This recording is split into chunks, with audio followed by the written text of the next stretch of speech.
আজকের এই বিশেষ বিশ্লেষণে আপনাদের সবাইকে স্বাগতম। আচ্ছা, ভাবুন তো, প্রতি বছর জিলহজ মাস এলে চারদিকে কেমন একটা সাজ রব পড়ে যায়, তাই না?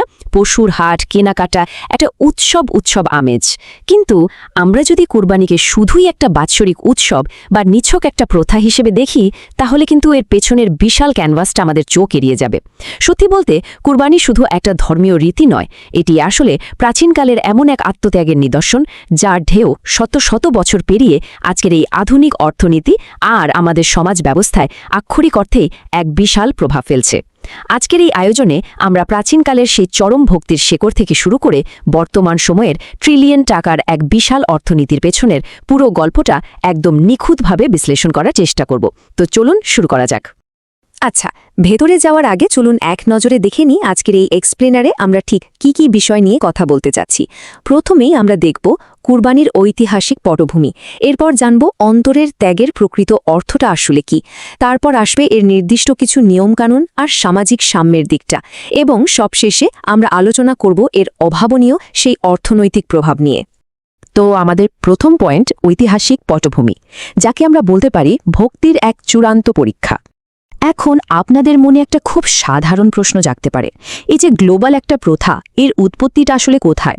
হাজার হাজার বছর আগে ঠিক এমন কি ঘটেছিল যার রেশ ধরে আজও বিশ্বের কোটি কোটি মানুষ প্রতি বছর তাদের অর্থ, সময় আর শ্রম ব্যয় করে এই ত্যাগের মহিমায় হাসিমুখে অংশ নিচ্ছেন? এর একদম গভীরে রয়েছে নিখাদ বিশ্বাস আর স্রষ্টার প্রতি শর্তহীন এক ভক্তি। চলুন সেই শেকড়ের একটু খোঁজ নেওয়া যাক। ইতিহাসের এই টাইমলাইনটা একটু খেয়াল করুন। মানবজাতির একেবারে শুরুর দিকেই হজরত আদম আলাইসাল্লামের দুই পুত্র হাবিল আর কাবিলের মাধ্যমে কিন্তু এই কুরবানির সূচনা হয়েছিল। হাবিলের তাকওয়া বা আল্লাভীতির কারণে তার কুরবানিটা কবুলও হয়েছিল। তবে কুরবানির সবচেয়ে যুগান্তকারী আর আবেগঘন ইতিহাসটা রচিত হয় হজরত ইব্রাহিম আলাইসাল্লামের জীবনে এসে। একটু ভেবে দেখুন তো, ৯৯ বছর বয়সে পাওয়া তার প্রাণপ্রিয় পুত্র হজরত ইসমাইল আলাইসাল্লামকে তিনি স্বপ্নে কুরবানি করার আদিষ্ট হলেন। নবীদের স্বপ্ন তো আর আমাদের মতো সাধারণ স্বপ্ন নয়, এটা সরাসরি ঐশী নির্দেশ। তিনি যখন তার কিশোর ছেলেকে এই স্বপ্নের কথা জানালেন, ইসমাইল আলাইসাল্লাম তখন এক অসাধারণ সমর্পণের দৃষ্টান্ত স্থাপন করলেন। তিনি বললেন, পিতা, আপনাকে যা আদেশ করা হয়েছে আপনি তাই পালন করুন। এরপর বাবা যখন নিজের ছেলেকে কুরবানির জন্য প্রস্তুত করলেন, ঠিক সেই মুহূর্তে অলৌকিকভাবে ঐশী হস্তক্ষেপে ইসমাইলের জায়গায় একটি পশু কুরবানির ব্যবস্থা হয়ে যায়। একজন বাবার এই চরম পরীক্ষা আর ছেলের এমন অভাবনীয় সমর্পণে কিন্তু আজকের এই কুরবানির মূল ভিত্তি। এবার আমরা চলে যাচ্ছি আমাদের দ্বিতীয় পয়েন্টে, অন্তরের ত্যাগ অর্থাৎ তাকওয়া অর্জন। হজরত ইব্রাহিম আলাইহিস সেই বাহ্যিক ত্যাগের পেছনের মূল শক্তিটা কি ছিল জানেন? সেটা হলো অভ্যন্তরীণ আত্মশুদ্ধি। আর এই বিষয়টা খুব দারুণভাবে ফুটে উঠেছে পবিত্র কোরআনের সূরা হজের ৩৭ নম্বর আয়াতে। এখানে স্পষ্ট বলা হয়েছে যে স্রষ্টার কাছে কুরবানির পশুর গোস্ত বা রক্ত এর কোনোটাই পৌঁছায় না, পৌঁছায় শুধু তাকওয়া বা আপনাদের অন্তরের পরিশুদ্ধতা। এই যে আমরা বাহ্যিকভাবে পশু কুরবানি দিচ্ছি, এটা মূলত একটা রূপক। আসল উদ্দেশ্যটা হলো নিজের ভেতরের পশুত্ব আর অহংকারটাকে জবাই করা। স্ক্রিনের এই ঐতিহাসিক দলিলটির দিকে একটু তাকালেই বিষয়টা আরও পরিষ্কার হয়ে যাবে। এখান থেকে এটা একদম ক্লিয়ার যে বান্দা জাগতিক সম্পদের ভালোবাসার চেয়ে স্রষ্টার ভালোবাসাকে বেশি প্রায়োরিটি দিচ্ছে কিনা, মূলত সেটাই এখানে পরীক্ষা করা হয়। এই ক্ষুধাভীতি বা তাকওয়াই হলো কোরবানির প্রাণভোমরা। এখন নিয়ত যদি হয় শুধু গোশত খাওয়া বা মানুষকে দেখানো, তাহলে কিন্তু এই বিশাল আয়োজনের পুরো উদ্দেশ্যটাই মাঠে মারা যায়। তো সবচেয়ে গুরুত্বপূর্ণ বিষয়টা কি দাঁড়ালো? তাকওয়া ছাড়া এই পুরো প্রসেসটাই আসলে অর্থহীন। তাকওয়া মানে হলো সেই আত্মশুদ্ধি যা আমাদেরকে জাগতিক সম্পদের মোহের চেয়ে স্রষ্টার প্রতি ভালোবাসাকে অনেক উঁচুতে স্থান দিতে শেখায়। ভেতরের এই পরিশুদ্ধতা যদি না থাকে, তাহলে আপনি যত লাখ টাকা দিয়ে পশু কিনুন না কেন, সেটা কেবলই একটা লোক দেখানো আনুষ্ঠানিকতা হয়েই থেকে যাবে। এ তো গেল ভেতরের দর্শনের কথা। এবার চলুন আমাদের তৃতীয় পয়েন্টে যাই, এর নিয়মকানুন আর সামাজিক সাম্যের দিকটায়। এখন কেন কুরবানি দেওয়া হয় সেটা তো বুঝলাম, কিন্তু কিভাবে দেওয়া হয় সেটা জানাও জরুরি। মানে চাইলেই তো আর যে কোনো একটা পশু ধরে কুরবানি দেওয়া যায় না, তাই না? এর বেশ কড়া কিছু নিয়ম বা মাসিয়ালা আছে। এই ছকটার দিকে একটু খেয়াল করুন। উটের বয়স অন্তত ৫ বছর, গরু বা মহিষের ২ বছর, আর ছাগল ভেড়ার বয়স অন্তত ১ বছর হতে হয়। শুধু বয়স না, পশুর শারীরিক সুস্থতাও এখানে ভীষণ জরুরি। অন্ধ, অঙ্গহীন, অতিশয় দুর্বল বা খোড়া পশু দিয়ে কিন্তু কুরবানি হবে না। এই নিখুঁত পশু নির্বাচনের নিয়মটা আমাদেরকে শেখায় যে স্রষ্টার প্রতি আমরা যাই উৎসর্গ করি না কেন, সেটা হতে হবে আমাদের সাধ্যের মধ্যে একদম সেরা আর ত্রুটিমুক্ত। আর এই পুরো প্রক্রিয়ার সবচেয়ে চমৎকার এবং ইন্টারেস্টিং দিকটা হলো এর মাংস বন্টনের নিয়ম। ইসলামী নিয়মে কুরবানির মাংসকে একদম সমান 3 ভাগে ভাগ করার কথা বলা হয়েছে।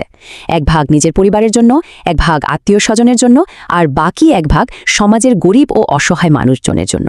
এই 3 ভাগের বন্টন ব্যবস্থাটা কিন্তু চোখের সামনে সম্পদের সুষম বন্টনের একটা অসাধারণ চিত্র তুলে ধরে। আর এই বন্টন ব্যবস্থার রিয়েল ওয়ার্ল্ড ইম্প্যাক্ট বা বাস্তব প্রভাব কিন্তু অকল্পনীয়। এটা শুধু একটা ধর্মীয় নিয়ম নয়, আধুনিক সমাজের জনস্বাস্থ্য আর সামাজিক সাম্য নিশ্চিত করার একটা দারুণ হাতিয়ার। এই মাংস বন্টনের ফলে আত্মীয় আর প্রতিবেশীদের মাঝে একটা স্ট্রং ভ্রাতৃত্ববোধ তৈরি হয়। সবচেয়ে বড় কথা হলো আমাদের সমাজে প্রান্তিক মানুষজন যারা হয়তো সারা বছর পর্যাপ্ত আমিষের অভাবে ভোগেন, তারা এই সময়টাতে বিপুল পরিমাণ প্রাণীজ আমিষ পেয়ে থাকেন। এর মানে হলো উৎসবের আনন্দটা শুধু ধনীদের ড্রয়িং রুমে আটকে থাকে না, বরং সমাজের একদম নিচ তলা পর্যন্ত সেটা ছড়িয়ে পড়ে। সম্পদ শুধু নিজের পকেটে কুক্ষিগত করে রাখার যে একটা টেন্ডেন্সি, সেটাকে একদম রুখে দেয় এই সিস্টেম। এবার আমরা ফোকাস করব আমাদের শেষ পয়েন্টে, সামষ্টিক অর্থনীতির এক বিশাল ক্যানভাসে, যাকে আমরা বলছি ট্রিলিয়ন টাকার প্রভাব। ধর্মীয় ভক্তি আর সামাজিক সাম্যের গণ্ডি পেরিয়ে একটু অর্থনীতি চশমা দিয়ে ব্যাপারটা দেখা যাক। একটু গেস করতে পারেন সংখ্যাটা কত? 1 লক্ষ কোটি টাকা। হ্যাঁ, ঠিকই শুনেছেন। ডয়চে ভেলের একটা রিপোর্ট বলছে 2024 সালে আমাদের দেশে কেবল এই কুরবানি মৌসুমকে কেন্দ্র করেই 1 লক্ষ কোটি টাকারও বেশি লেনদেন হয়েছে। মানে 1 ট্রিলিয়ন টাকা। চিন্তা করা যায় কয়েক দিনের একটা উৎসব কিভাবে একটা দেশের অর্থনীতিতে এমন অভাবনীয় গতি এনে দিতে পারে, ভাবলেই অবাক লাগে। এই বিশাল অর্থনীতির ইকোসিস্টেমটা আসলে কিভাবে কাজ করে? বছরে 1 কোটিরও বেশি পশু কুরবানি হয় আমাদের দেশে। ভাবুন তো গ্রামের ওই প্রান্তিক খামারি বা অসহায় বিধবা নারীটার কথা, যিনি হয়তো সারা বছর একটা পশু পালন করে ঠিক এই সময়টার দিকেই তাকিয়ে থাকেন। তারপর ধরুন লজিস্টিক্সের ব্যাপারটা। এতগুলো পশুকে দেশের এক প্রান্ত থেকে অন্য প্রান্তে হাটে হাটে আনার জন্য বিশাল একটা কর্মযজ্ঞ চলে। রীতিমতো পশুর ট্রাফিক জ্যাম লেগে যায় রাস্তায়। এর ফলে আমাদের জাতীয় পরিবহন খাতে বিশাল একটা লেনদেন হয়। শুধু তাই নয়, পশু ব্যবসায়ী থেকে শুরু করে কসাই, দিনমজুর, অসংখ্য মানুষের কর্মসংস্থান তৈরি হয় এই কয়েকটা দিনে। আর আমাদের দেশের চামড়া শিল্পের কথা তো না বললেই নয়। এই 1 কোটির বেশি পশুর চামড়াই কিন্তু এই খাতের প্রধান কাঁচামাল। একটু ভেবে দেখুন, হাজার হাজার বছর আগের একটা আত্মত্যাগের ঘটনা আজ এই আধুনিক সময়ে এসে কোটি মানুষের জীবিকা আর একটা ট্রিলিয়ন টাকার অর্থনীতির চাকা সচল রেখেছে। তো আজকের এই পুরো আলোচনা শেষে আপনাদের কাছে আমরা একটা প্রশ্ন রেখে যেতে চাই। এত বড় অর্থনীতি, এত মাংস বন্টন, এত আয়োজন, এই সব কিছুর কেন্দ্রে কিন্তু রয়ে গেছে সেই আদিম তাকওয়া আর ত্যাগের শিক্ষা। এটা কি সত্যি শুধু একটা পশু জবে করার উৎসব, নাকি এর আড়ালে লুকিয়ে আছে সমাজের কল্যাণে নিজের ভেতরের অহংকার, লোক দেখানো মনোভাব আর স্বার্থপরতাটাকে চিরতরে বিসর্জন দেওয়ার এক চূড়ান্ত পরীক্ষা? এটা আমাদের সবার জন্য একটা গভীর চিন্তার বিষয়। এই আত্মশুদ্ধি আর সামাজিক দায়বদ্ধতার শিক্ষাই হলো কুরবানির আসল সৌন্দর্য। আজকের এই এক্সপ্লেনার আমরা এখানেই শেষ করছি। আশা করি নতুন কোনো দারুণ বিষয় নিয়ে আবারও আপনাদের সাথে কথা হবে। ভালো থাকবেন সবাই।